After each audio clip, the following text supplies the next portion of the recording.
Okay, so Chroma just released Context 1, which is their first self-editing search agent. Now, in simple terms, it's a specialized large language model specifically trained for retrieval augmented generation. And it's at the Pareto frontier of cost and latency for complex search queries. And I think it's a big deal if you're looking for retrieval augmented generation specific models. This is basically an RL'd and supervised fine-tuned version of GPT-OSS 20 billion. Now, Chroma was known for their Chroma DB, which was one of the first vector database for semantic retrieval. And this is their first large language model. So in this video, I want to break it down what exactly this is, why it's so significant, and how you can start thinking about using it. But first, let's talk RAG and the common problems. Now, in a standard or traditional RAG system, you have a question that goes through a prompt, and LLM uses some sort of search mechanism. Usually it's a semantic search or vector embedding based vector search. It gets the corresponding chunks and it will generate a response. This was a simple approach that people started adopting when we started using embeddings for semantic search. Now, there are simple problems with this. You lose the global context. There is no way to cross-reference different documents because it's a single hop. And semantic similarity does not usually means relevance. Now, another approach is to use agentic retrieval augmented generation. In this case, basically, instead of a single hop, you have multiple hops or multiple different calls to the same search mechanism where the LLMs can make multiple calls if it needs further information in order to answer a user question. Now, traditionally, you are simply using the same large language model in every iteration or every hop, and it's trying to look further information that might be helpful. Now, with the evolution of more agentic systems, people have started using the React framework even for search or retrieval augmented generation. Now, here's how it usually looks like. So when the user query comes in, you have a React loop where the model actually first plans how it's going to find the information. Then, based on that plan, it is going to use certain tools. These tools can be simple semantic search or embedding based retrieval or agentic file search. But the idea is that you get information from your corpus, and then the LLM decides whether it needs to have another pass based on the initial plan or it needs to update its plan. Now, this approach usually works really well because you have an LLM as a brain, and it actually plans before a retrieval and is able to selectively drop documents if needed. And this is the exact approach that I'm using in agentic file search, which is one of my own open source project. We are close to 700 stars on GitHub, so I highly recommend to check it out and give it a star if you find it helpful. Now, in very simple terms, here's what my approach does. We have the observation loop. This is basically a React loop, and it has access to 6 different tools, which are inspired from agentic file search that the coding agents use. In this approach, it does not use any embedding based search, but basically looks for specific files. But here's a main issue with this approach. You're using a same model both for planning, running the agentic loop, and then for generation as well. Now, this model is not trained on these tools. The assumption is basically based on the set of tools that are provided in the system instructions. We are making an assumption that the agent or the model will be able to not only use this tool, but follow those instructions.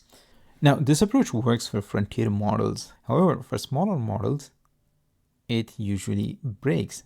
And for bigger models, you are not only paying a higher cost, but also you are compromising on latency. This is where Chroma Context 1 comes into play. They specifically trained the model for retrieval tasks. They did heavy reinforcement learning and supervised fine-tuning within this agentic loop, and is able to use specific tools. which means they specifically created a harness around the model and trained it with that harness. For this specific iteration, they had 4 different tools. So the model is actually natively able to use these tools within the agentic loop. Now, the result is pretty incredible. This 20 billion model is able to beat much larger models at a fraction of the cost in retrieval tasks. And since it's a much smaller model, it's also able to achieve this much better accuracy or F1 score at much lower latency, which is important, especially for real-time search applications. Okay, now let's look at the tools. This approach is very similar to the agentic file search project that I worked on a few months ago. There are quite a few videos on it. I will put links to those videos. But if you look at these tools, they combine both agentic file search, where it has the ability to read full documents, and then also vector-based approaches. So they use a hybrid BM25, which is a keyword-based approach, and then a dense vector search as a tool where it can find relevant chunks. But they do something extra during the training process. It's able to prune or discard chunks that it thinks are not relevant, even if they were retrieved by the search tools that it uses, which is pretty interesting approach. Now, I personally explored this context pruning techniques in my localgpt project a couple of years ago. So if you have seen some of my work on localgpt, you probably have come across this. But in that case, we were using a dedicated re-ranker Pruance model to look at every sentence after retrieval and see whether that sentence in the global context is relevant to the query or not. But in this case, the model itself is trained to be able to discard chunks if it thinks they are not relevant.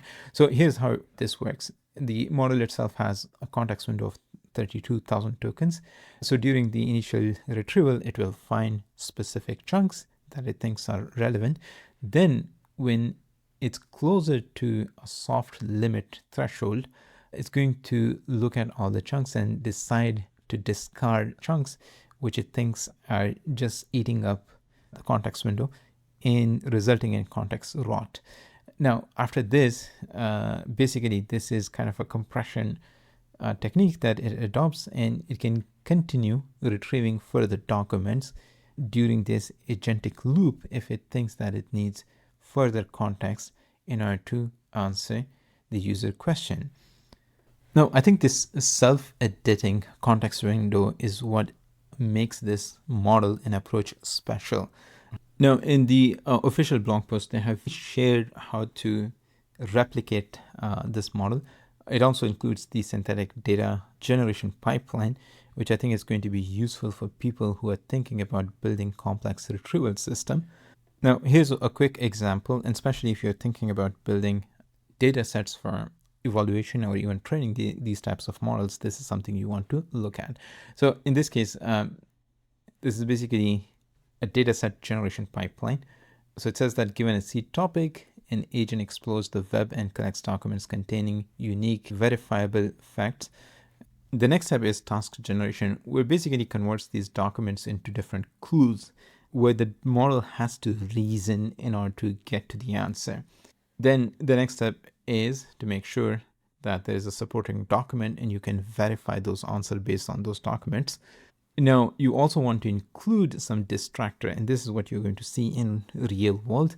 The idea is that you probably want to include certain passages which looks very similar, which will probably confuse the model, right? But are not the actual answers. These are what Chroma called distractors. And then you basically create a chain of tasks based on this data.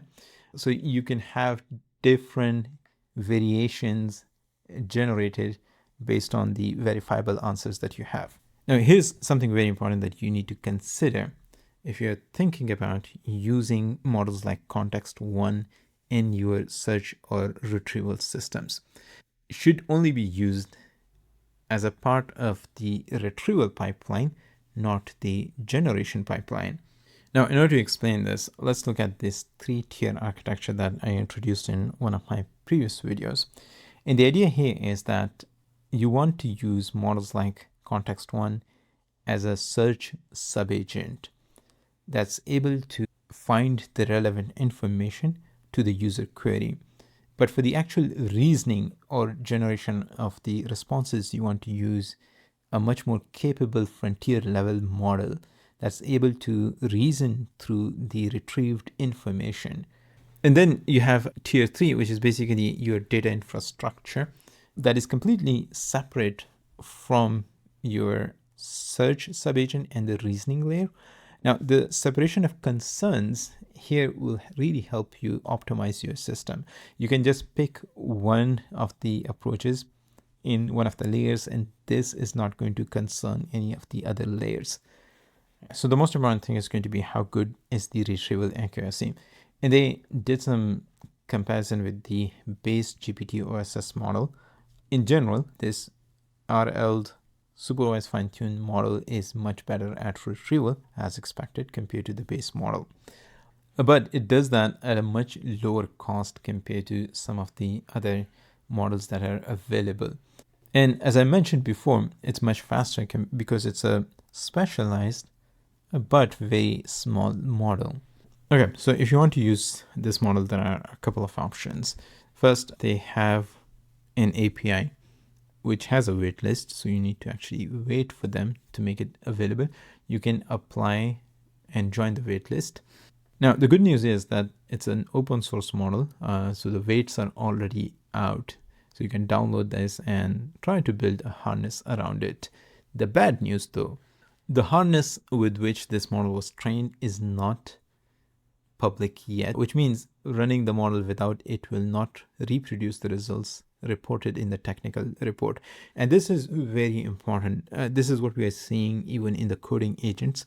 If you use Opus within Claude Code versus Cursor, you're going to see a very different experience, because potentially the harness that was used to train Opus within Claude Code is not available inside Cursor. So even though it's a very capable model, but if the harness is not there, the model intelligence alone is not going to be enough to give you the best results. However, they say that they plan to release the full agent harness and evaluation code pretty soon, which is a good news, and people will be able to hopefully reproduce the results that they are claiming in their technical report. Now, they did release the data generation pipeline for Context 1, which means that you can follow this data generation pipeline to create your own data, and then you can potentially create your own specialized model for your own application. It will also mean that you can create your own harness around it, which is pretty great. And this is kind of the promise of open weight models. Now, if you're interested, I created a full video on agent harnesses, which I'll highly recommend. Anyways, this is some awesome work from Chroma team. Links to everything that I discussed in the video are going to be in the description. Anyways, I hope you found this video useful. Thanks for watching, and as always, see you in the next one.